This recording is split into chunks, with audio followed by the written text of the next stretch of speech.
Buenas tardes, bienvenidos a una nueva edición de su programa Societatis del Seminario de Sociología General y Jurídica de la Facultad de Derecho de la Universidad Nacional Autónoma de México.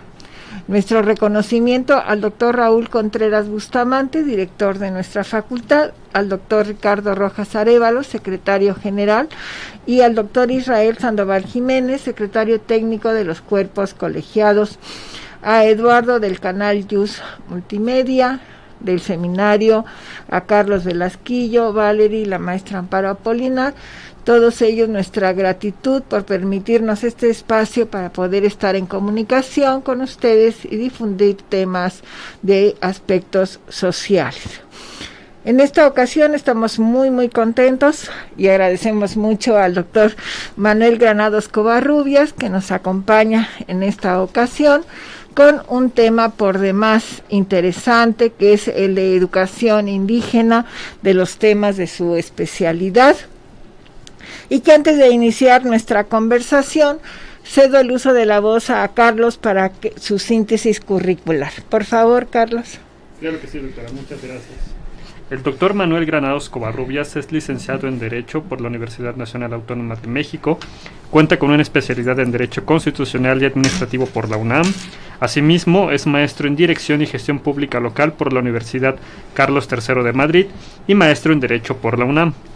Es doctor en Administración Pública por el Instituto Nacional de Administración Pública, doctor en Derecho por la Universidad Nacional Autónoma de México, ambos con mención honorífica.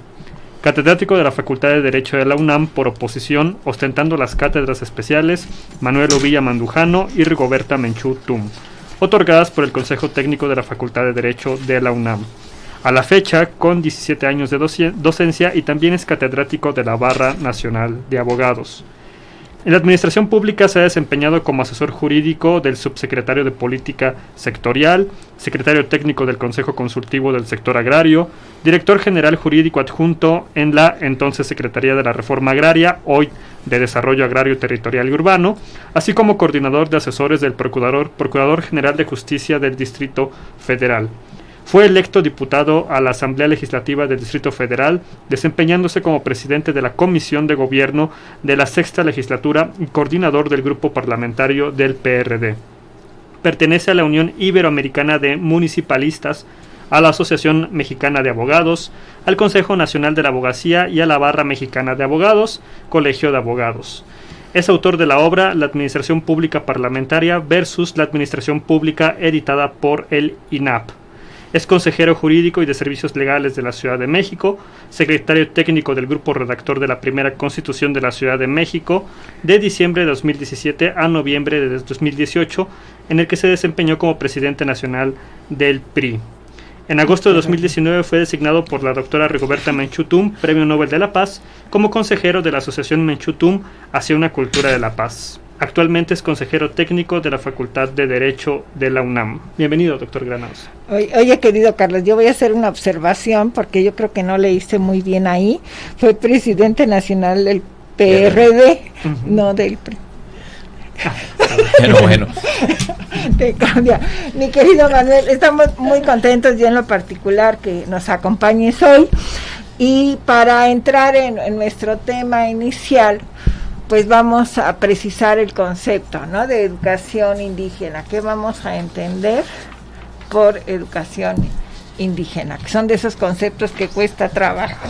Pues muchísimas gracias por la invitación. Es un honor volver a participar aquí en este programa de Societatis y sobre todo, bueno, pues con todo el expertise y con todo el ánimo que siempre tiene la doctora Elsie Núñez Carpizo. Claro.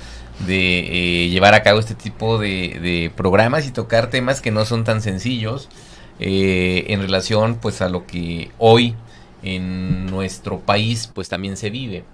Y el concepto de educación pues es tan amplio porque si bien es cierto que tenemos, como dice la propia Constitución, una nación pluricultural y pluriétnica, también es cierto que el concepto de educación se va al artículo 3º, ¿no?, en términos democráticos, en términos de generar aspectos pues que tengan como finalidad alcanzar este estado de bienestar para todos, acortar las distancias o la brecha de desigualdad.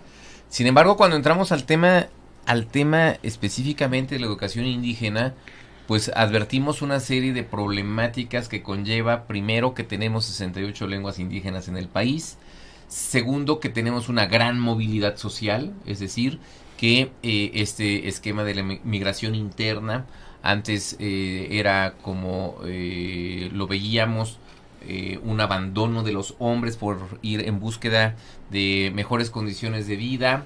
Luego ya no era solo el hombre, sino la familia, y ahora vemos caravanas completas, pueblos completos que van de un lado a otro. Entonces se viene complicando cada día más este esquema, porque la educación indígena, con este arraigo de sus culturas, de sus tradiciones, de su cosmovisión, pues es evidente que es distinta a una educación de las sociedades como la nuestra, que además imponen o tratan de imponer modelos que no corresponden pues justo a la realidad de los pueblos y comunidades originarias, y sobre todo de estas sociedades dominantes que siempre intentan o intentamos generar condiciones de ir imponiendo modelos e ir imponiendo incluso hasta modas, ¿no?, que finalmente hacen que se vaya alejando esta posibilidad de permanencia de las lenguas indígenas, de la cultura, de las tradiciones, de su cosmovisión, incluso hasta de sus aspectos espirituales, y que eso haga o conlleve a que paulatinamente nos estemos alejando de un modelo que debería de ser incluso hasta para nosotros obligatorio, en lugar, por ejemplo, de ir en búsqueda de otros idiomas, como muchas veces se ha probado o se ha propuesto, principalmente en los congresos, que cualquier otro idioma, en este caso el inglés, sea obligatorio en la enseñanza educativa nacional, y no solo, ¿no?, fortalecer las lenguas indígenas, sino más bien desaparecerlas, ¿no? Están desapareciendo. Sí, lo que acabas de decir es totalmente cierto, ¿no? Recordemos que nuestra facultad en algún momento hizo obligatorio el inglés, que creo que no era función de nuestra facultad dar esos cursos de inglés. Desafortunadamente durante un tiempo así fue. En este punto que estás diciendo, cuando hablamos de educación, estaría totalmente de acuerdo que pensamos en una escuela urbana, ¿verdad?, con niños de determinada clase social, de determinadas características, y que lo otro parece estar en el olvido. Y aquí me surge una primera duda, que ¿hay alguna distinción entre lo que se llama una escuela rural y una escuela indígena? Bueno, primero tenemos que advertir que en esta parte, quien está a cargo de la educación, por lo que hace al Estado mexicano, es la Secretaría de Educación Pública. Y la propia Secretaría de Educación Pública tiene programas de atención, pues justamente a niñas y niños, a familias jornaleras, a niños migrantes, y que francamente dentro de ello se inscribe la atención a los niños y niñas indígenas. No hay, digamos, en esta especie un aspecto especializado, o hay un tema dirigido a una escuela indígena, ¿no? Hay una dirección general en materia de educación indígena en la Secretaría de Educación Pública, que es la encargada de trazar pues justamente estos temas, pero al final del día volvemos al punto. ¿Cómo hacemos para que realmente esa educación, que tenga que ser de calidad, gratuita, laica, garantizada en el sistema básico, esté dado también a los niños y niñas indígenas? Porque pues hasta hoy yo no conozco un libro de texto o no conozco un profesor que domine una lengua indígena de esas 68 y que vaya a enseñar pues justo a través de estos esquemas educativos, y no a la inversa, que forzosamente estemos enseñando español o en español y que el niño o niña ni siquiera tenga la concepción o la idea de ese idioma, en virtud de que pues está ajeno a su cultura y a sus tradiciones, ¿no?, etnolingüísticas. Entonces, eso hace que paulatinamente estemos en desventaja, ¿no? Claro, sí, porque cuando pensamos en escuelas, ¿verdad? Pues la imagen que tenemos es, o si no, la imagen es muy triste, ¿no? Que en algunas películas se ha reflejado en este punto, me van a permitir la digresión, la película de Cantinflas del Maestro, ¿no?, que presenta una escuela rural. No sé si alguno de ustedes o de nuestras que nos siguen ahorita, quienes nos escuchan, pues es casi un techo de palma y unas cosas así, ¿no? Creo que esa es la imagen que en general se tiene de una escuela rural. Y ahorita que comentabas esto, pues al final lo que está pasando en estas escuelas, si es que tienen la capacidad de dárselo a estos niños, pues con lo que nos estás diciendo castellanizan, ¿no?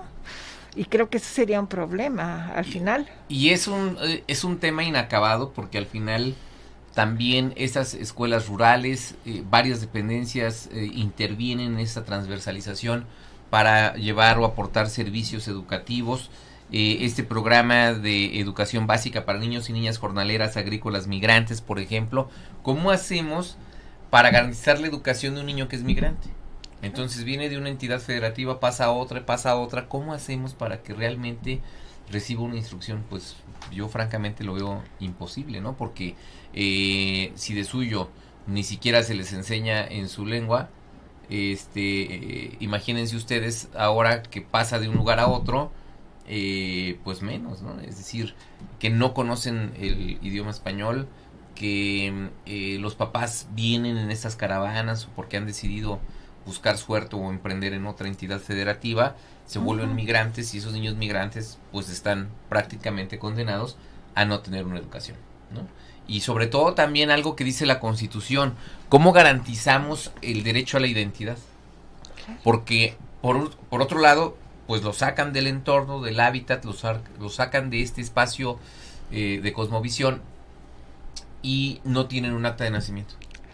Eso estaba yo pensando, en exactamente eso, un acta de nacimiento. Qué difícil, porque al final es un documento de arranque de vida.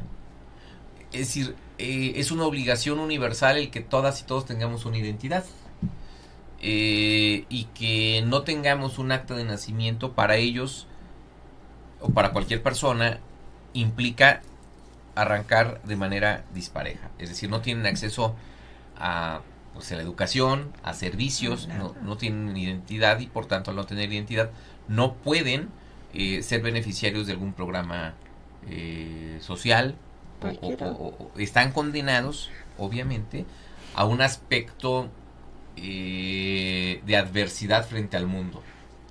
Yo estaba pensando exactamente en eso, es decir, porque el caso concreto fue el Estado de México, en donde, como seguramente quizás ahora ya no pasa, muchas mujeres venían a hacer servicio doméstico a la ciudad, quedaban embarazadas, regresaban a sus comunidades a dejar a los niños o niñas con los padres, pero no tenían acta de nacimiento, los abuelos no los podían registrar.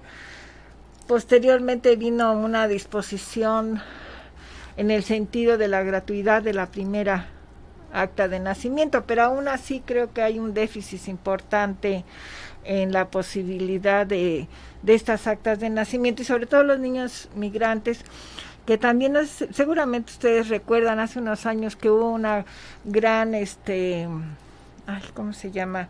Repatriación de Estados Unidos, y el problema era justo lo que dices, que los niños no hablaban español, que venían con en inglés, no tenían documentos acreditativos de lo que habían estudiado allá, y bueno, parece que el panorama es muy negro en este sentido. Pero Carlos, ¿tienes alguna pregunta para el doctor?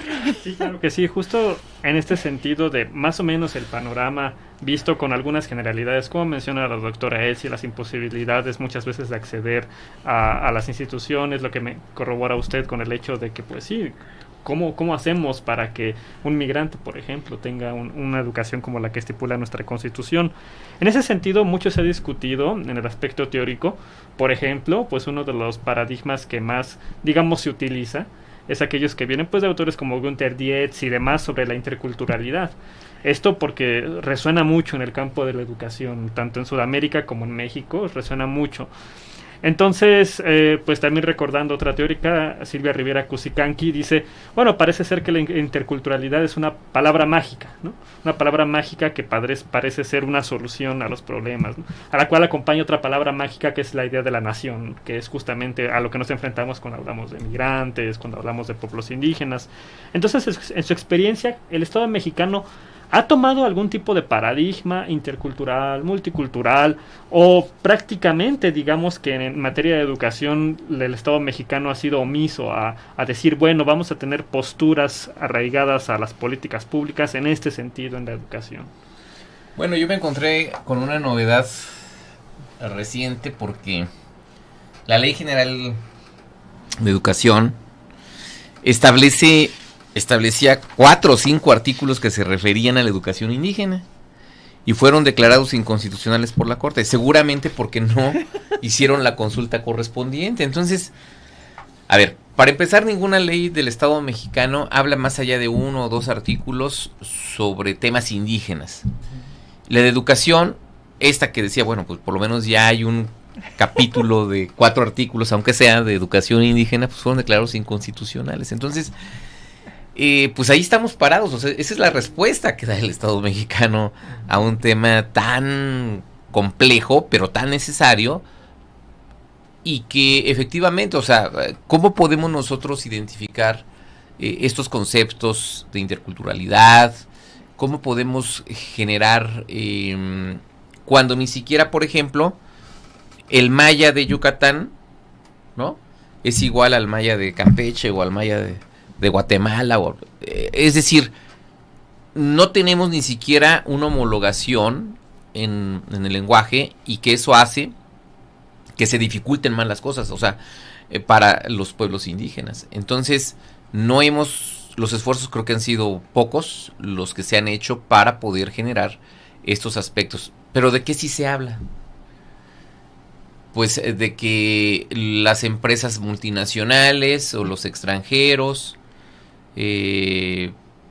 copian los temas artesanales y los exportan, los venden en detrimento de la artesanía nacional.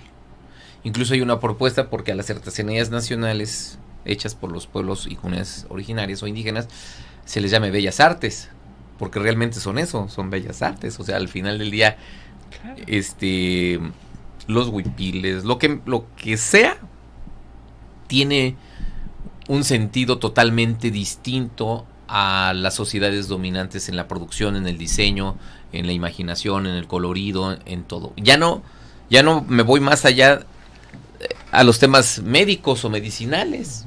Los laboratorios, la gran mayoría de los laboratorios obtienen pues la base principal de los medicamentos a partir de la experiencia de los pueblos y comunidades indígenas. Entonces, en la herbolaria, en todos estos temas. Entonces, ¿cómo hacemos para que realmente garanticemos su permanencia? Porque creo yo que estamos cada día orillándolos a un esquema de adoptar condiciones que no son propias para su futuro, ¿no?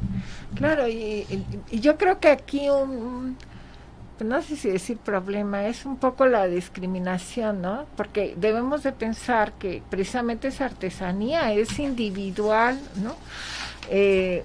Está hecho no es una fabricación en serie, ¿no?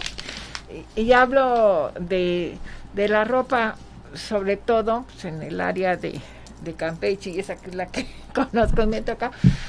Y la verdad todavía mucho es a mano, o sea, no tienen las grandes fábricas que tienen los diseñadores, y que luego tengo la impresión de que no sucede nada.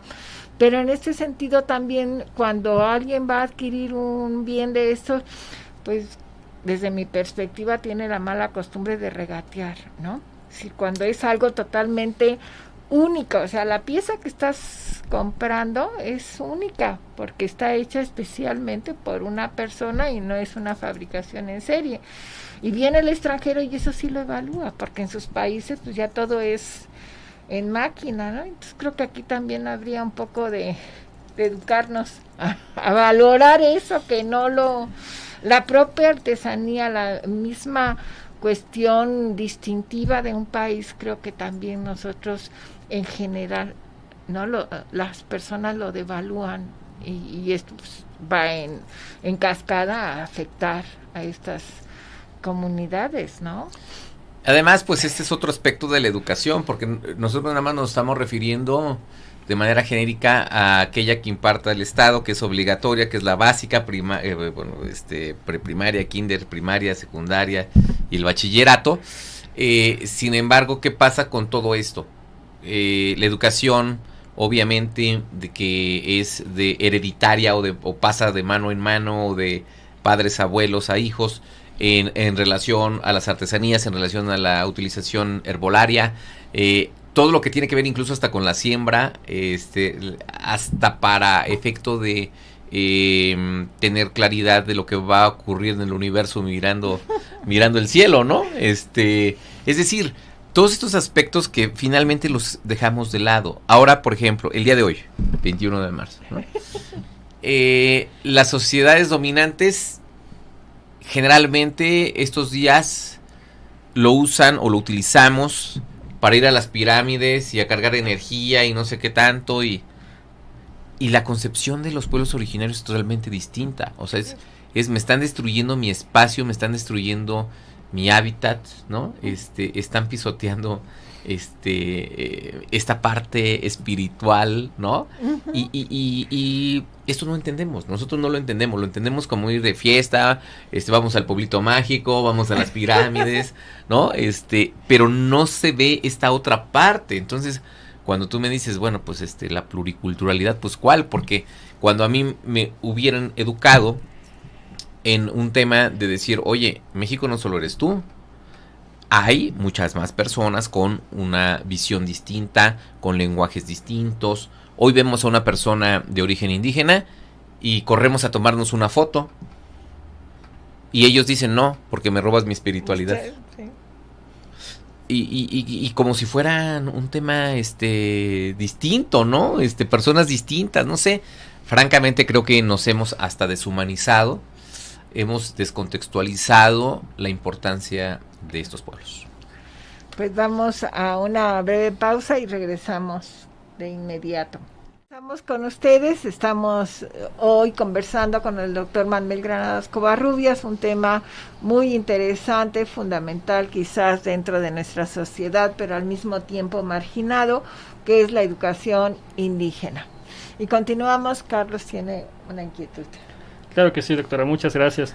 Atendiendo a los temas que hablamos en la primera parte de este programa, doctor Granados, que en general vemos ya a términos muy generalizables las complicaciones que hay en el tema de la enseñanza, mejor dicho, de la educación indígena.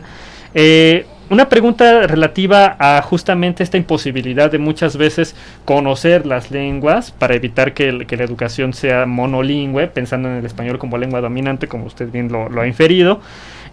Pues hablábamos en el corte que muchas veces para adaptar la enseñanza de las lenguas no hay una metodología, se tienen que seguir estándares a veces de lenguas europeas y pues esto crea mucho conflicto, o bien que por ejemplo en el caso del náhuatl pues, se pretende muchas veces enseñar náhuatl clásico, que es el de los códices, es el que es histórico, pero que pues es el equivalente al español antiguo, entonces no hay ninguna comunidad, ningún pueblo habla náhuatl clásico.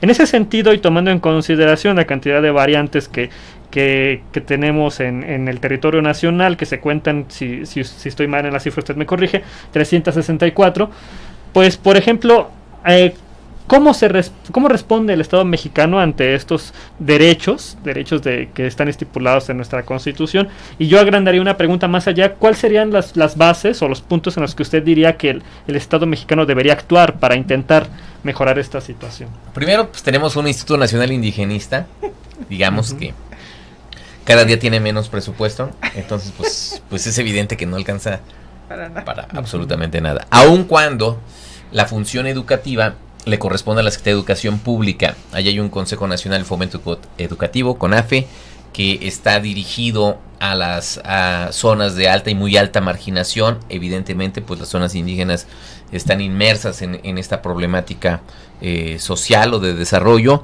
y para ello pues tienen que establecer pues todo este esfuerzo para que las niñas, niños y adolescentes que viven en estas zonas de alta y muy alta marginación puedan entrar a este proceso de enseñanza, aprendizaje, y lo que ha buscado siempre la Secretaría de Educación Pública es involucrar a la propia comunidad para que ellos sean pues también los artífices de dirigir este proceso educativo. Sin embargo, pues no tenemos la certeza de que eso realmente se lleve a cabo, y menos con esta participación comunitaria en donde se dice estarían involucrados en la organización, instalación, en la enseñanza, en el seguimiento de esos procesos educativos, y por tanto también hay una Dirección General de Educación Indígena en la SEP, que pues esta Dirección General, bueno, para empezar es una dirección general en términos de la administración pública.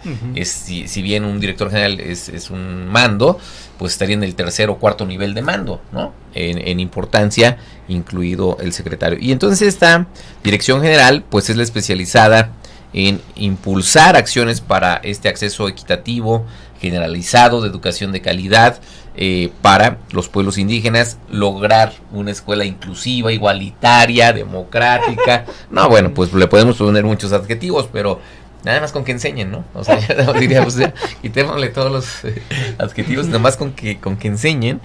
Pero pues al final creo que no se ha materializado este tema.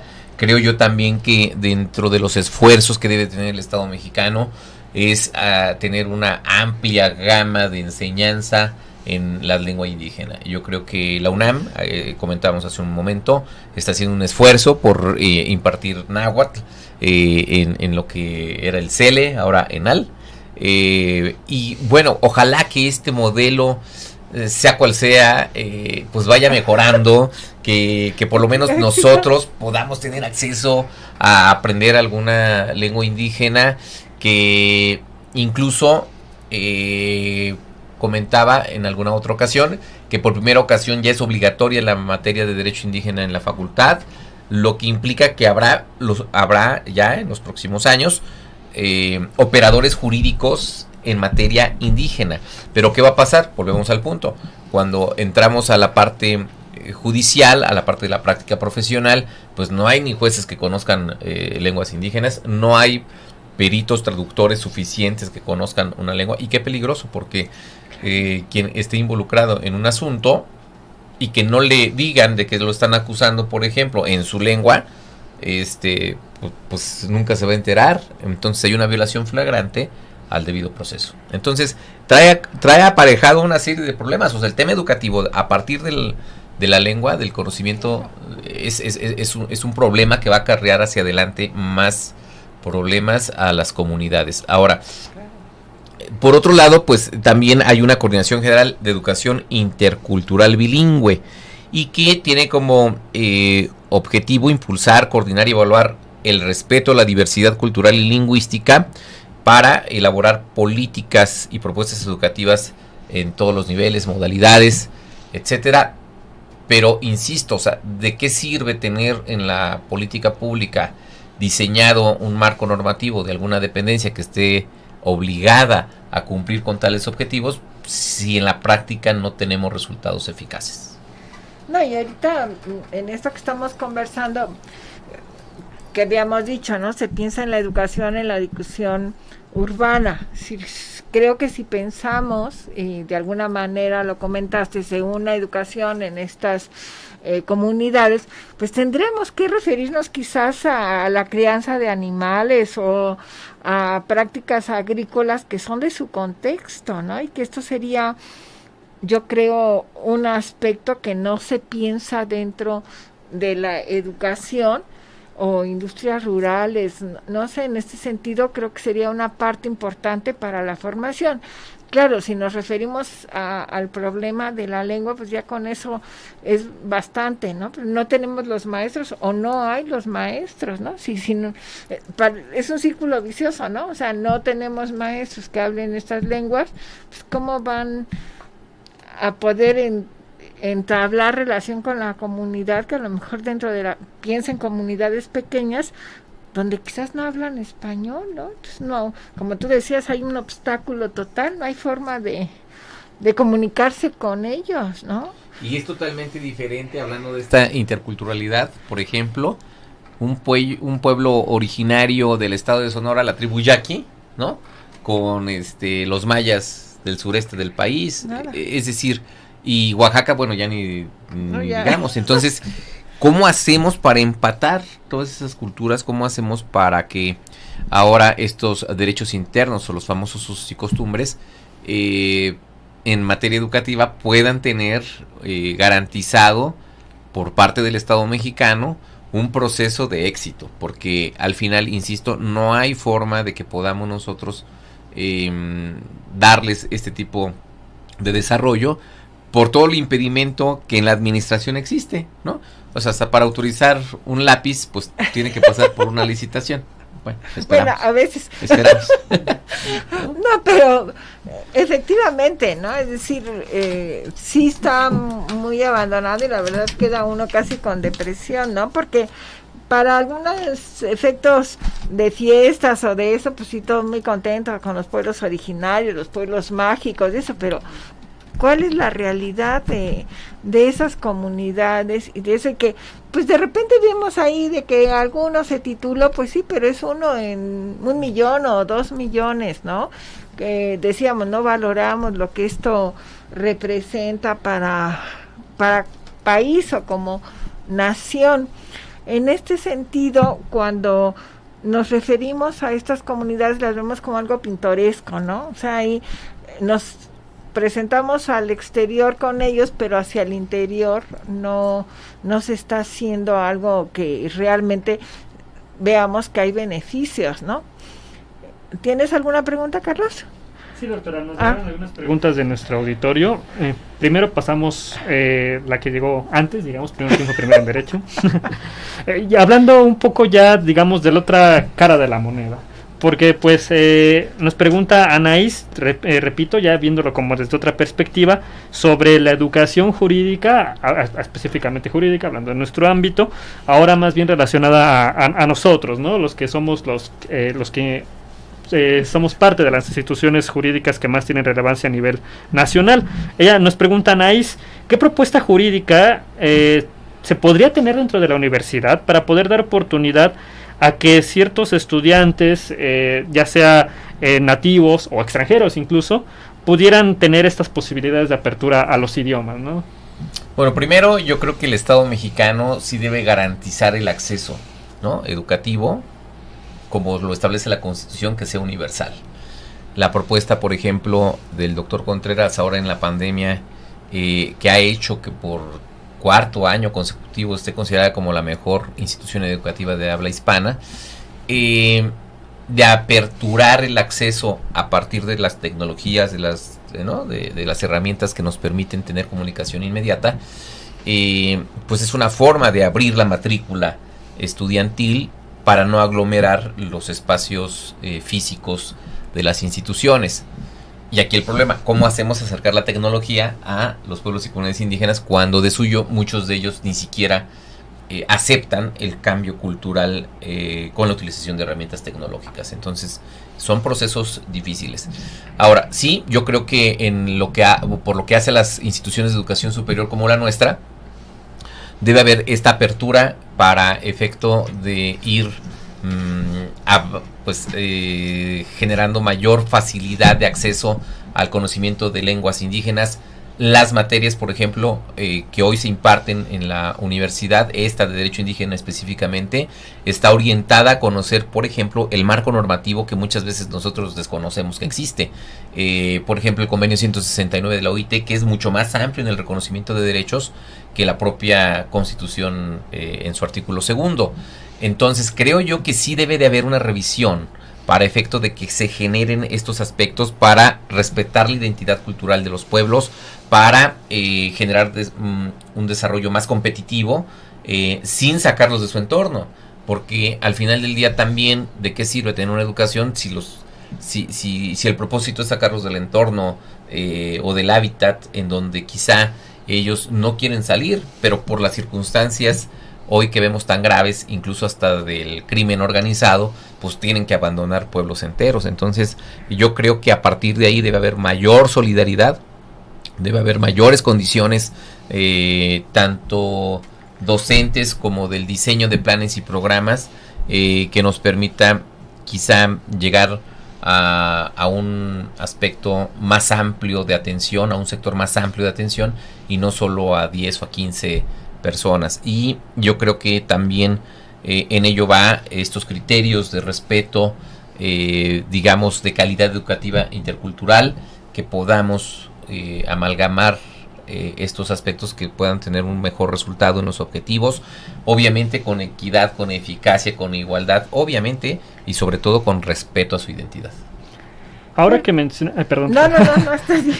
Venía la segunda, que hay un cuestionamiento que tiene nuestro auditorio, porque va en relación justo a lo que usted acaba de mencionar, en el sentido de que hoy es prioritario, en efecto, el hecho de que se impartan materias como derecho indígena y demás, a efecto de conocer los documentos internacionales o nacionales que tienen que ver en materia indígena. Y justo acompañando un poco la postura que usted dio, pues... recordando un poco, ¿no?, a autores como López Bárcenas, que dicen, pues existe una ceguera jurídica de que muchas veces los operadores jurídicos, quienes nos formamos en las instituciones educativas en la licenciatura de Derecho, pues desconocemos de estos documentos, de este tipo de facciones en nuestro sistema jurídico, y nos pregunta Naomi Arzuela en este sentido, ¿en qué lugares sería prioritario empezar a educar jueces en relación al conocimiento de lenguas indígenas? Nos pregunta, y pues agrandaríamos un poco el panorama de derecho indígena, ¿no? Porque justo me parece que en Quintana Roo empezó a existir la figura de los jueces mayas, pero ha sido muy criticada, ¿no? Porque al final siempre necesitaba de una especie de permiso, ¿no?, de homogenización de los jueces que no eran mayas. Bueno, aquí tenemos un problema aparejado, porque al final pues también tenemos la ubicación de cuáles son las entidades con mayor presencia indígena en el país. Recién un compañero de la facultad, tuve el honor de ser su asesor para una tesis, la hizo en materia indígena, y entonces preguntaba que cuántos asuntos en los tribunales agrarios habían resuelto en Quintana Roo, en Oaxaca, en Chiapas, por ejemplo, que son entidades donde hay una presencia muy alta de indígenas, que no tenían la estadística. Entonces la respuesta por acceso a la información fue: no llevamos esa estadística. A ver, ¿cómo? Si es donde mayor presencia indígena hay, ¿cómo no llevan una estadística de cuántos asuntos en donde alguna de las partes ha sido un indígena ha participado? Pues no sabían. ¿Cuántos peritos, traductores hay para una comunidad de 1,5 millones de indígenas? 3. Entonces la problemática es mucho más allá de solo establecer instituciones, si no tenemos al personal calificado para ello. Entonces creo yo que primero tendríamos que formar, como lo estamos haciendo ahora en UNAM, operadores jurídicos que entiendan cuál es por lo menos la ley que protege a los pueblos y comunidades indígenas, y paralelamente fortalecer o enseñar lenguas indígenas que permita cruzar esos conocimientos, ¿no? Porque si no, no podría yo decirte que tengamos una fórmula clara si no hay quien hable lenguas indígenas, y por el otro lado si no hay alguien que conozca el derecho indígena. Entonces son complejos. Ahora, la Corte ha dicho, tenemos que respetar y observar las normas internas de los pueblos y comunidades indígenas, pero las normas internas de Chiapas, de Oaxaca, de Guerrero, de Sonora son distintas a entre ellas. Entonces ¿cómo hacemos que se hablen? ¿Cómo hacemos que haya un respeto? Bueno, que no rebase lo que dice la Constitución y los tratados y convenios internacionales. Está bien, pero a lo mejor esas faltas que hacen son administrativas. Pero ¿qué pasa cuando están involucrados ya en un asunto en donde tribunal ordinario tenga que conocerlo? Entonces creo que ahí habría una mayor violación a los derechos, discriminación y todo lo demás, en términos de respetar los derechos fundamentales. No, porque además el contraste entre, digamos, sus normas, sus costumbres, en muchos casos son contrarios a lo que es el derecho escrito, el derecho vigente, ¿no? Y creo que aquí es importante que se pudieran empatar, ¿no? Porque al final la Constitución dice siempre que no contravengan el orden establecido. Bueno, entonces, ¿te estoy reconociendo o no te estoy reconociendo, no? Porque es otro tipo de sanción, creo que es más comunitario, ¿no? Las sanciones en las comunidades es trabajo en beneficio de ellos, de la comunidad o de los habitantes, generalmente. Y obviamente pues no pueden sancionar con cuestiones de aspectos criminales, por ejemplo, ¿no? Porque tendrían que ir necesariamente a un juez ordinario, ¿no? O a la investigación con un ministerio público, en fin. Pero en este caso no puede haber, bajo esta circunstancia, una norma interna o un uso y costumbre que rebase o que lastime o que vulnere los derechos de esa persona, ¿no? Sin embargo, bueno, pues también la realidad nacional es distinta de una región a otra. Yo encontré aquí cuándo fue lo de la Ley General de Educación. Miren, la Ley General de Educación de la Federación del 30 de septiembre de 2019 había un capítulo de la educación inclusiva y el cual fue declarado inválido por una acción de inconstitucionalidad el 30 de junio de 2021. Entonces no tenemos en la Ley General de Educación la norma para prever qué vamos a hacer.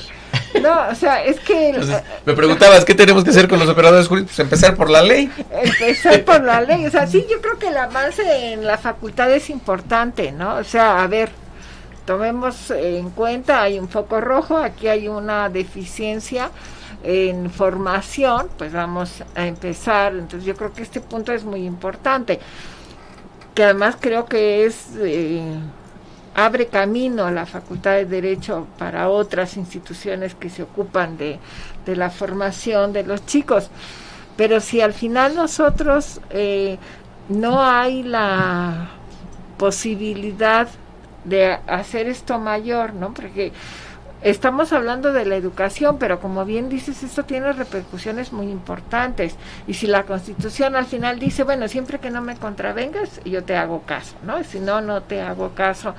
La formación, la educación, las costumbres es otro, al medio urbano, si le queremos llamar así, ¿no? Entonces, queda la inquietud, ¿no? O sea, ¿me estás reconociendo o no me estás reconociendo? Porque si al final yo me tengo que ir a unos tribunales establecidos, pues el problema está en que lo primero que va a suceder es que no va a tener una comunicación. Casi con tristeza vemos en el periódico con frecuencia personas que de estos pueblos indígenas que a veces pasan años y ni siquiera saben por qué están ahí, ¿no? Porque no ha habido un traductor que les indique, o no, ya por no hablar que han tenido una defensa en orden. Y caso ¿no? contrario a lo que sucede con un extranjero, que le tienes que garantizar sí o sí a un intérprete, un traductor y la asistencia consular. Si no, violas el debido proceso y va para afuera.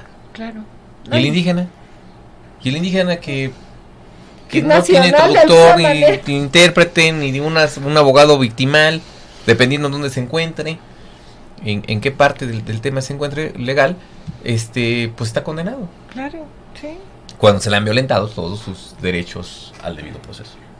No, y en este sentido, pues están en total indefensión, ¿no? O sea, porque mientras no tengas un traductor es que no entienden, y además precisamente esos usos y costumbres que son parte fundamental. Y yo además creo que las personas piensan que no tienen derechos y no tienen normas porque no tienen un código o una ley igual que nosotros, pero yo siento que en algunos aspectos son más rigurosos y que hay más identificación individual con esa colectividad. O sea, se sigue pensando en esa idea de comunidad, de grupo, no en lo individual como tendemos nosotros en el medio urbano, por decirlo de alguna manera. Ya nos están haciendo el señalamiento de que apúrense porque si no los vamos a dejar a medio hablar, pero te quería pedir y te quiero pedir, mi querido Manuel, pues con a especie de conclusión que nos dará pauta para futuras reuniones en este punto de la educación indígena.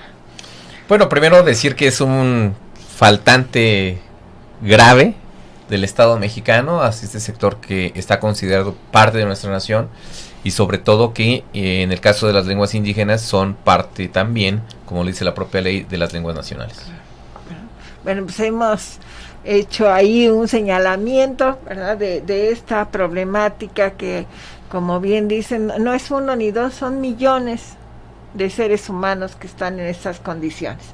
Mil gracias, querido Manuel, te agradezco infinito que hayas estado hoy con nosotros, y a quienes nos acompañaron también, invitándolos para la próxima semana en una nueva edición de Societatis. Hasta entonces, bonita semana.